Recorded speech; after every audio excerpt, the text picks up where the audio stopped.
Lifestyle is simply learning how to live well. Here's the ultimate challenge of life.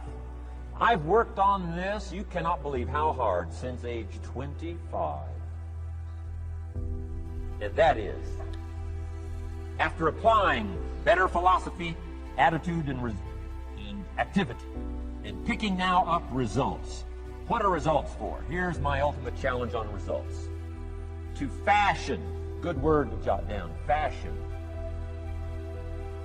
Fashion for yourself lifestyle, or what we call the good life.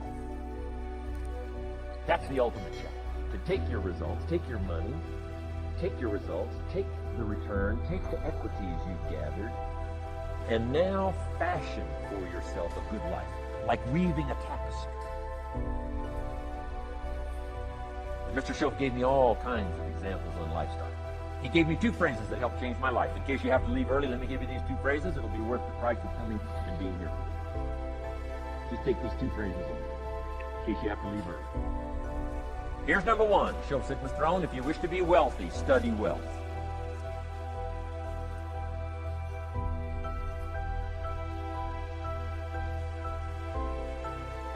When he said that, I said, my gosh, I don't know anybody that studies well. Where am I going to learn it? He said, never mind, Mr. Rohn, now that you've met me, if you'll be with me for a while, he said, and if you'll commit yourself, he said, I will teach you. He taught me the books. Changed my life. By the time I was 31, I was a millionaire. The man taught me well. If you wish to be wealthy, study well. If you were to show me your present economic plan, in a personal conversation between you and me, you say, Mr. Rohn, let me disclose for you my current economic financial plan for the future. Would I get so excited? I'd say, hey, I'm going to go across the country and lecture on your plan.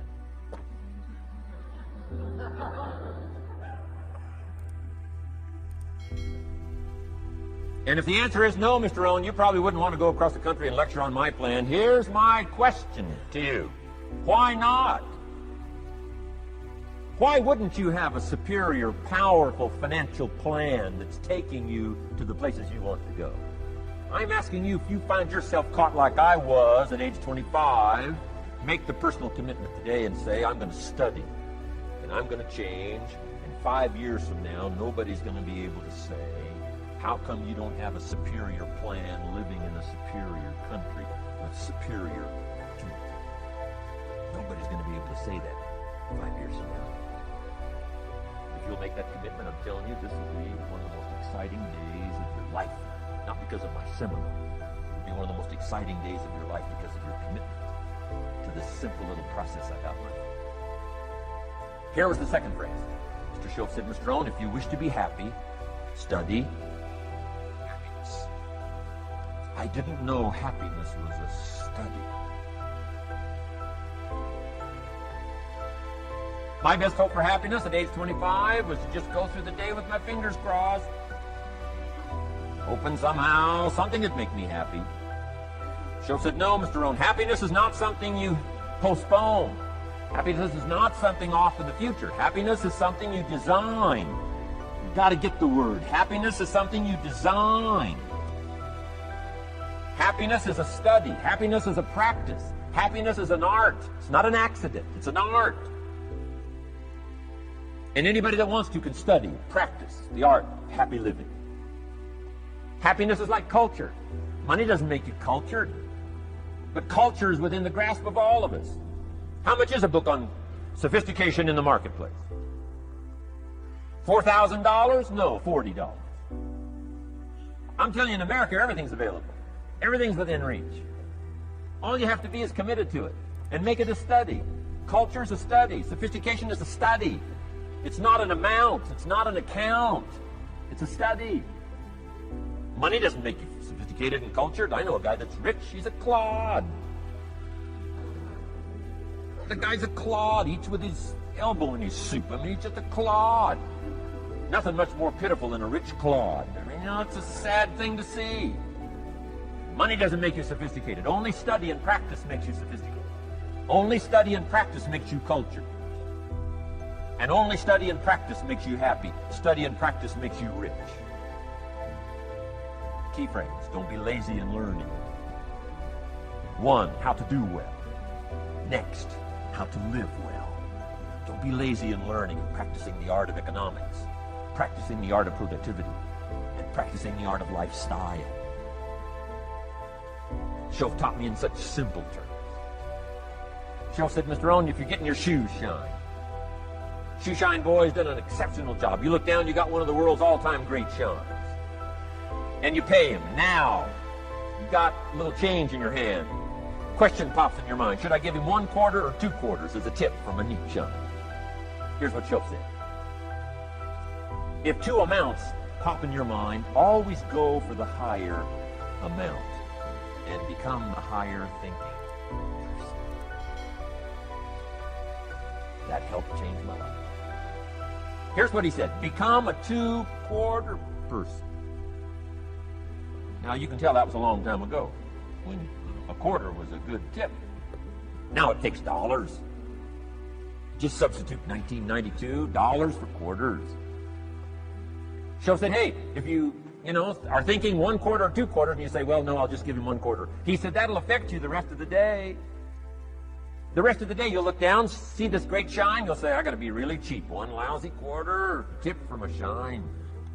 But he said, if you'll go for the 2 quarters, Shoaff said, you can't believe the extra happiness you can buy for just an extra quarter. That's called studying and practicing the art of lifestyle, which means living well. Money doesn't make you happy. Father wads up a $20 bill, throws it at his son. Says, if you need the darn stuff that bad, take it, just get out of my face. How sad, a father with money and no joy. He studied economics, but he never studied joy. I'm asking you to turn that around. Turn that all around. I did a seminar one time, St. Louis, Missouri. When I finished a seminar like this, a man walked up and said, Mr. Rohn, you've really gotten to me. He said, I'm going to change my philosophy, I'm going to change my attitude, I'm going to change my life, I'm going to change everything. He said, you've touched me today. And he said, you'll hear about me. You'll hear my story someday. I said, okay. A lot of people, right, say things. Sure enough, a few months later, I come back to St. Louis, did another seminar. When I finished my seminar, I saw this man come walking in. I didn't remember his name, but he said, I'm sure you'll remember me as the man who said, I'm going to go make some changes. You've touched me today. I said, I do remember you. He said, I'm telling you, things are already happening for me. I cannot believe in just a matter of months. He said, one of the things I decided to change was my relationship with my family. He said, my wife and I have 2 lovely teenage daughters. Parents couldn't ask for any more beautiful, lovely daughters. And he said, I'm the only one that's given them trouble. He said, these daughters of ours have never given us any trouble. He said, I've usually been the one all these years, giving all the trouble and all the stuff. He said, my daughters love to go to the rock concerts, and I'm always giving them trouble. They have to beg me for the money. He said, I don't want you to go. You stay out too late. Music's too loud. You're going to ruin your hearing. You won't be able to hear the rest of your life. And he said, I just get on their case. And he said, they keep begging, keep begging. Finally, when they beg long enough, I said, all right, here's the money. If you have to go that bad, just go. He said, that's how I've been up until now. But he said, after I left your seminar, I decided to change all that, called lifestyle, living well. He said, you won't believe it. Not long ago, I picked up the newspaper, and I saw an advertisement, and I knew my 2 daughters, it was one of their favorite performers, was coming to town. He said, guess what I did? He said, I went down and bought the tickets myself and brought them home, put them in an envelope. And when I saw my daughters later that day, he said, I handed them this envelope. And I said to my 2 lovely daughters, you may not believe it, but inside this envelope are 2 tickets for the upcoming concert. They could not believe it.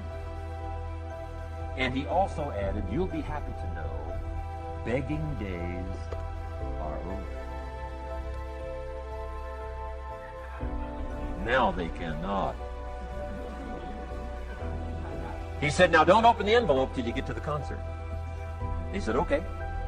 So they go to the concert, come concert time. open up the envelope, hand the tickets to the usher. He says, follow me. And he starts down front. The girls say, hey, hold it. Something must be wrong. He takes another look. Says, no, nothing's wrong. Follow me. 10th row, center. Now they cannot be 10th row center. The only tickets they were able ever to beg for was, right, third balcony, can't see. He said, I stayed up a little late that night. Sure enough, a little after midnight, my two daughters come bursting through the front door. One of them lands in my lap. The other one's got her arms around my neck. They're both saying, you got to be one of the all-time world's great fathers. He said, Mr. Rohn, you're right. I can't believe. Same money, different father. He said, I've started making the changes, and I decided to start with my teenagers, my girls. He said, what a difference it's making in my life. And I'm telling you, you can do that with your lifestyle. You can do it with your sales career. You can do it with your management career. You can do it with any part of your life. If you're looking for equities unmatched, do not curse the only thing you have. Don't complain about the only thing you have, which is seed and soil, sunshine, rain, miracle, and seasons. But start changing and processing and evaluating things like we're covering today. And this process of change will take off for you. You will not believe what can happen in such a short period.